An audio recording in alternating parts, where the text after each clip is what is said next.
За сайн байцгаана уу, шинэ өглөөний мэнд хүргэе. Өнөөдрийг бас эзний үгтэй бас тантай хамт өгтөж байгаадаа баяртай байна. Ингээ бүгдээ энэ цагийг эзэнд даатхан залбирая. Их эзэн минь ээ, таньда энэ цагийг даатгаж байна. Яг энэ өглөө, энэ өдөр эзэн таны үгтэй хамт байхыг хүсэж байна. Таны үгнээс суралцаж, тантайгаа нөхөрлөж, таны ариун сүнсээр удирдуулахыг хүсэж байна. Та эхнээс нь дуустал хамт байгаарай гэж Иесусийн нэрээр бид хамтдаа залбирanгуйлаа. Амен. За тэгээд бүгдээрээ хамтдаа Бурхан бидэнд ялтыг өгдөггүй гэдэг ерөнхий сэдв дотор ярилцж байгаа. Тэгээд өчигдөр бүгдээрээ цорын ганц зайлуулагдшгүй сайн зүйл нь бол Христийн дотор амрах явдал юм аа. Дотоод амралт юм байна гэдэг сэдвээр ярилцсан байгаа. За тэгвэл өнөөдөр бүгдээрээ энэ дотоод амралтыг эдэлдэг хүн ямар байдаг вэ гэдэг талаар ярилцах чинь. Тэгэхээр Христийн дотор амардаг хүн гэж өөрөөр хэлбэл өөртөө найдахаа болсон хүнийг хэлдэг. Өөртөө найддаг тэр бардам байдал нь хугарсан, нугарсан тийм хүнийг хэлж байна. Өөрийнхөө хүчээр хичээж зүтгэхээ болсон байдаг. Бурханд найдаж, Бурханаас хамааралтай болсон байдаг. За тэгээ бүгдээр хамтаа Яаков номын 4-р бүлгийн 4-өөс 10-ыг уншицгаая.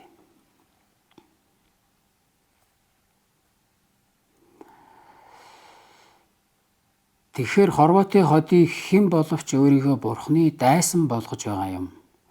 Эсвэл бичвэр дэмий хоосноор бидний дотор түүний нутаглуулсан сүнс нь атаархан хүсдэг хэмээсэн гэж та нар бодож байна уу? Гэвч тэр илүү их нэгүсэл өгдөг. Тиймээс Бурхан бардамыг эсэргүүцэж харин дарууд нэгүсэл өгдөг гэдэг. Тиймээс Бурханд захирагдагт диаволыг эсэргүүц. Тэгвэл тэр та нараас зайлна. Бурханд ойртогт тэгвэл тэр та нарт ойртно. Нүгэлт та нар гараа зэврэл, хоёр санаат та нар зүрхээ ариусга. Шанал, гашууд, уйл, инээд чинь гашуудл болог, баяр хөөр чинь уйтгар гуниг болог. Эзний өмнө өөрсдийгөө даруй болго. Тэгвэл тэр та нарыг өргөмжлөх болно. Амен. За тэгэхээр энэ дээр Бурхан бардамыг эсэргүүцэж дарууд нэгүслээ өгдгөө гэж талаар ярилцж байна. Тэгэхээр нэгэн чуулганд явдаг нэгэн шинхэн итгэгч байж л дээ. Тэгээд тэр архинаас маш их хамааралтай байсан. За тэгээд тэр арх уугаагүй хэсэг хугацааг өнгөрөөсөн ба чуулганд яваад. Тэгээд найз нөхөддөө зарласан байна. За би ер нь архинаас гарчлаа гэд миний баярыг тэмдэглээч гэсэн.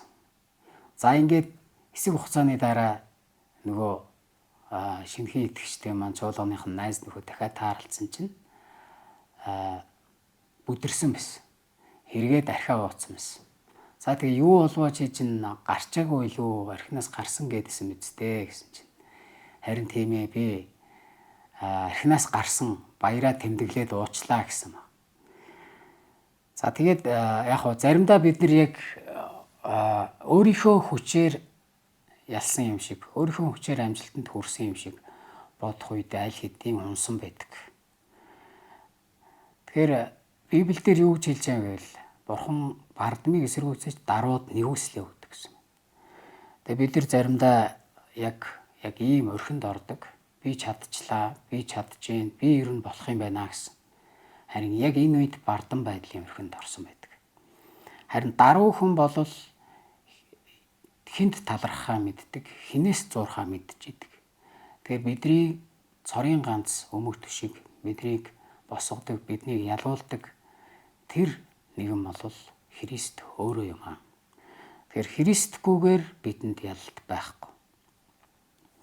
Тэр энэ Яаков номон дээр бас хэлсэн байна те. Бид нэр Бурханы эсрэг өөрийгөө дайсагнагч болгож гинүү гэж. Бурханаас илүү ямар нэгэн зүйлийг хүсэж гинүү, хайрлаж гинүү, дурлаж гинүү. Тэгэхээр яг энэ асуултын өмнө бүгдээрээ хамтдаа ирж байна. Би бас таныг яг энэ асуултын өмнө авчирч байна. Бурхан биднээс зүр сэтгэлийн цэвэр ариун байдлыг хүсэж байдаг. Тэгээ яг л гэрэлсэн тэр хосуучийг бүх зүйлээс илүү би чамайг хайрлана гэсэн тэр хамлалтын дагуу гэрээ хийж гэрлэлт баталдаг. Яг үе шиг бид Бурхантай шинэ гэрээний өв залгамжлагчид болсон. Бид нар шинэ гэрээний хүмүүс. Бид бүх зүрхээрээ бүх сэтгэлээрээ Бурхан эзнээ хайрлана гэсэн гэрээний хүмүүс юм аа. Тэгээ бид нар маш амархан өөр зүйлд дурлж, өөр зүйлд хамаг цагаа өгсөн байдаг. Харин тэр үед эзний ариун сүнс бидний дотроос тэр атаархан хүсдэг гэсэн баг. Тэр бидэнтэй нөхөрлөхийг маш их хүсдэг. Тэр биднийг аварсан цорын ганц шалтгаан бол тэр бидэнтэй илүү ойр байж бидэнтэй нөхөрлөхийг хүсэж байгаамаа. Харин бид нар яг өөрсдөө найдах үед, бусад зүйлд найдах үед бид нар Бурханыг хоёрдугаар тавьсан байдаг. Тэгээ бид нар Бурханыг хайрлана гэдгээ бол мэддэг. Харин би өнөөдөр нэгэн асуултыг танаас асуумаар байна. Та Бурханд дурлж гин үү? Яг хайрлана гэхээр хүмүүс сонссоор хагаад тийм ээ би хайртай гэдэг мэдлэг болсон байдаг. Харин үнэхээр таны зүрх сэтгэл хаана байна? Та юунд дурлж гин, юунд их цаг зарцуулж гин? Юуг та тэсэн ядуу хүлээдэг вэ? Өглөө босоод та юугээр өдөрдуулан юуны төлөө таны зүрх сэтгэл цохилж байна? Тэр инжээ шанал гашууд ойл гэсэн байгаа бүр. Эзний өмнө өөрсдөө даруй болгоцгоё. Өөрсдийн зүрх сэтгэлээ юунд өгч гин? Хэрв яг таны зүрх сэтгэлийн номер 1-т эзэн биш байгааг та мэдсэн бол хамтдаа гимши, эзнийхээ өмнө ирээ, түүнийг хэрэл хийлцгээе гэж уриалж байна. Тэгээ хамтдаа залбирцгаая. Их эзэн минь ээ, таныг бүхнээс илүү хайрлж, танаас хамааралтай байхад бидэнд туслаарай. Бид таньгүйгээр хинч биш билээ. Бид үнэхээр таны нэгүслийг, таны ариун сүнсийг хүлээн авсны улмаас бид шинэ бүтээл болсон. Бидэнд та өөрийн амжилт, ялалт, нэгүслийг өгсөн билээ.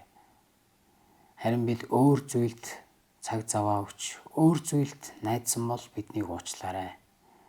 Өнөөдрөө танд даатгаж байна. Би зүрх сэтгэлээ таныхаа өмнө авчирч, таныг хайрлж, таньда дурлахад бидэнд туслаарай. Иесусийн нэрээр даатхан залбирлаа. Амен.